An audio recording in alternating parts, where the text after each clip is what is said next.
You ask Tiger to calculate. This deals with linear inequalities with one unknown. The final result is x equal or greater than 8. Let's solve it step by step. Group all constants on the right side of the inequality. Add 7 to both sides.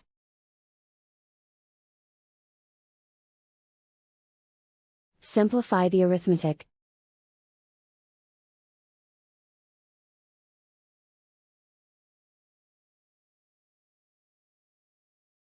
Isolate the x.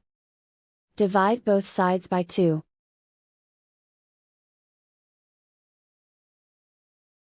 Simplify the fraction.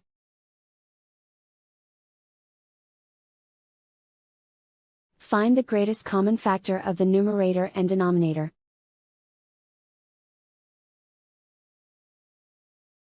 Factor out and cancel the greatest common factor.